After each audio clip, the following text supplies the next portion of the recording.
Hey, what up, Who That Nation? This is No Cap No Filter Saints. I'm your host, Molly G. Back at y'all another episode. The Saints had me worried, man. We are in a rebuild year. We already knew we wasn't gonna be, putting up double-digit wins. We already knew we wasn't gonna be one of those middle of the pack teams. We knew we was gonna be one of those teams, you know, kind of, in that top five running when it comes to the draft. Now, if you was a fan with logic, you kind of felt that way. Now, if you was a fan that was just super optimistic, maybe you had other aspirations for this team. But me personally, I had this team winning like 5 wins. I still have them winning like 5 wins, but certain things are just concerning to me, like the staff, the direction of the organization from the front office, of course, Mickey Loomis. Um, it's just no.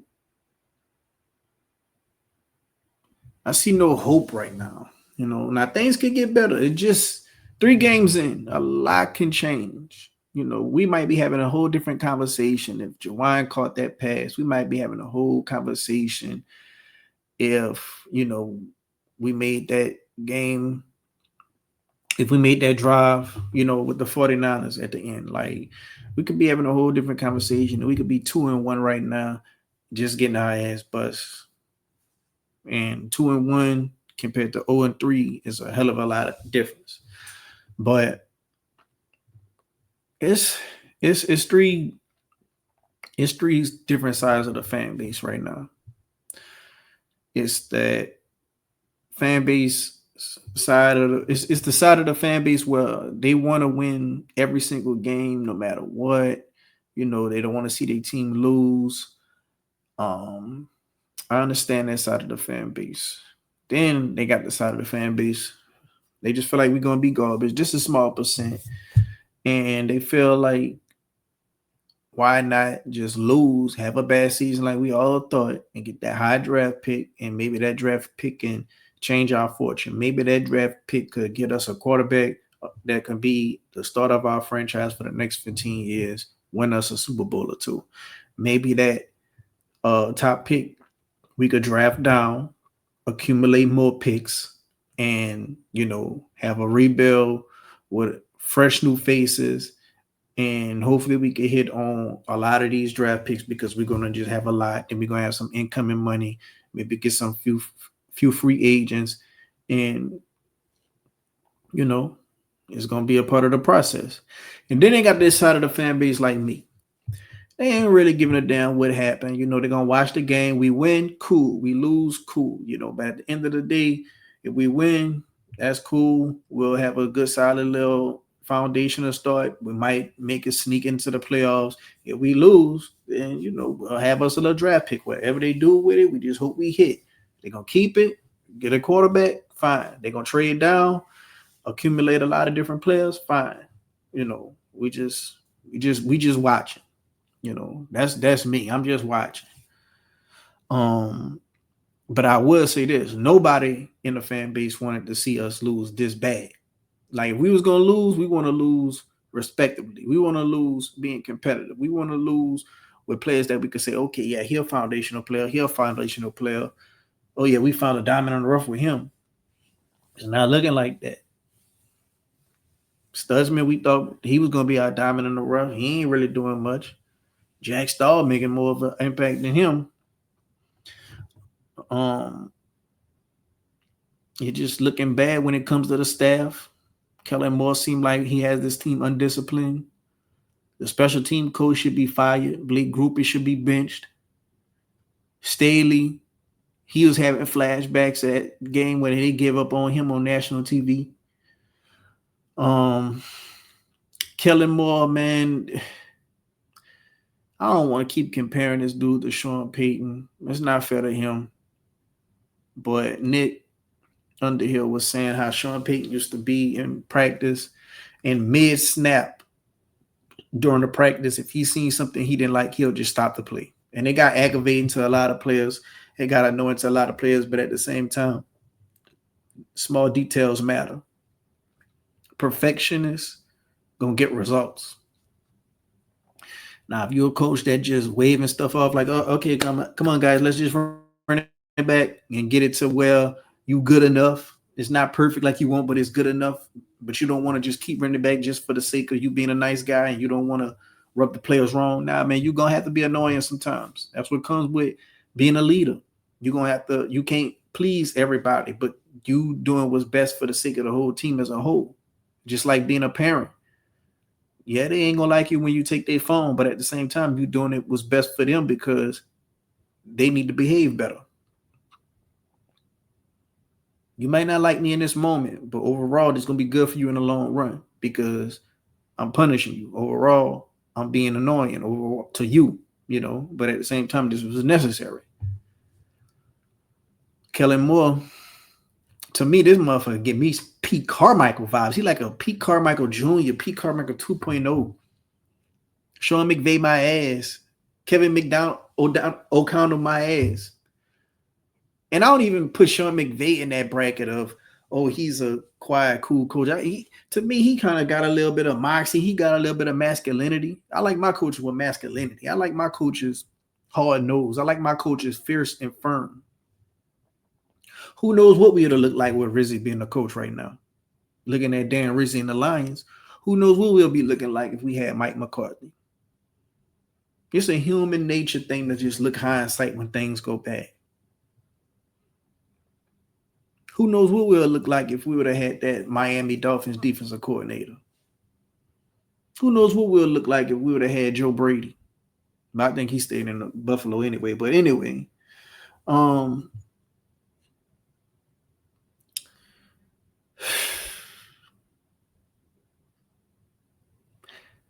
Kellen Moore, his own man, you just can't compare him to Sean Payton, but at the same time, you got to have some type of backbone. Otherwise, we could have just had Pete Carmichael be the head coach. The only difference between him and Pete Carmichael, he actually wanted to be a head coach, and Pete Carmichael didn't.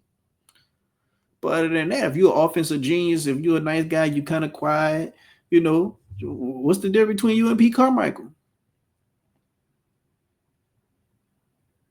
Almost no difference between you and Dennis Allen. You say stupid quotes just like Dennis Allen. You ain't benching nobody just like Dennis Allen. You ain't holding players accountable just like Dennis Allen. Team out there undisciplined. Now we got to now we got to fly all the way back to New Orleans, then fly all the way up to Buffalo. They're going to kick our ass. And they got a bad defense. I expect Spencer Rattler to have a pretty decent game, but at the same time, that defense is going to get cooked. That running back, that quarterback, that tight end. And in true Saints fashion, you already know Keon Coleman going to go off, especially if he was playing in the Dome, but they playing in Buffalo. But just because he's a hometown kid, Saints tradition. You got to go off on the Saints if you're the hometown kid.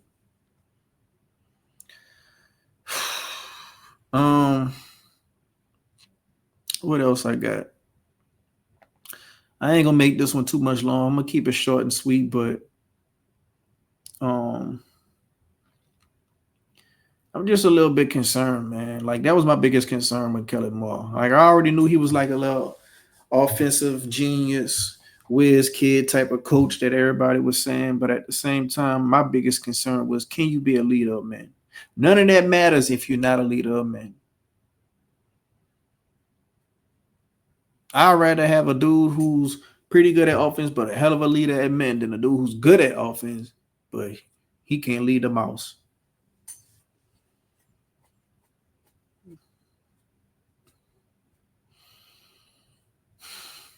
No, I just don't know, man. I just don't know.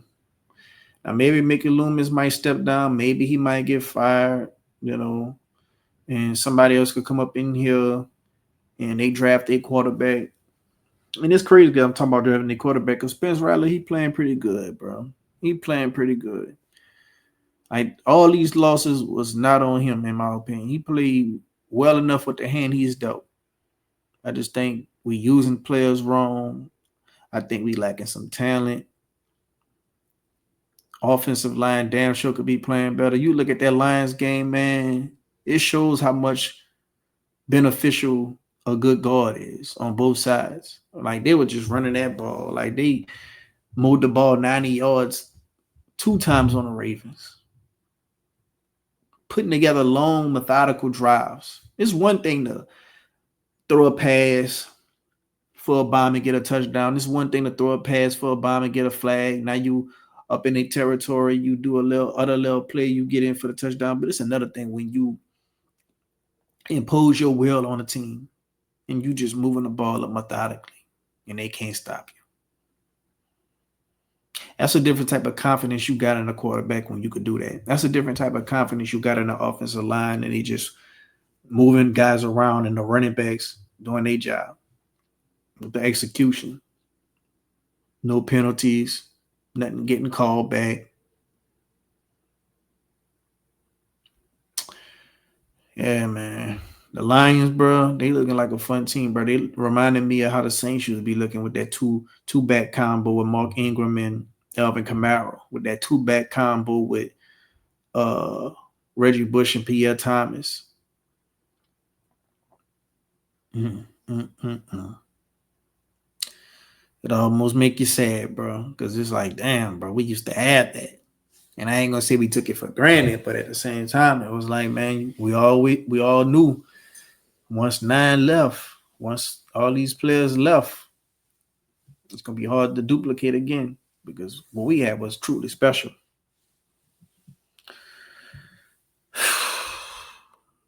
Pierre Thomas, Jimmy Graham, Darren Sproles, like, man, bro. But to get back to that, I think we do need to get us a playmaker. We need somebody that's going to move the chains, that a defensive coordinator going to be up, trying to scheme to stop. We need a tight end. I want one of these good tight ends that can block and catch. I want one of these dynamic wide receivers, that could do it all. I just want some playmakers, man. And I want some dogs. They have released, what's his name? Ceedee Deuce. Bring him back, man. He one of them type of dudes you need in a locker room. You need a Ceedee Deuce. You need a Dylan Brooks. You need a Draymond Green. You need the bad guy. You need the villain. You need the goon. We got a bunch of nerds playing 2K and shit, talking about their 2K bill. Now, granted, I'm pretty sure on a lot of these good Super Bowl teams, there's a lot of them play 2K2, but just the way they look, the way they demeanor, the way they carry themselves. Look, Kellen Moore, look, Pete Carmichael-ish. I want some dogs. I want some goons. You seen that defensive coordinator for the Lions? Young. You know what I'm saying? Like, we need some of that. I miss when our roster had people going to jail and rapping. That's what I miss. If you like the video, go ahead on and subscribe. Go ahead on and hit the video with a like. Help out the algorithm. If you got anything you want me to talk about, go ahead on and put it down in the comment section. I'll talk about it, man. But until next time, I'm out. And if you got any suggestions you want me to do, go ahead on and put it down in the email. You can email me at nocapnofilter7@gmail.com.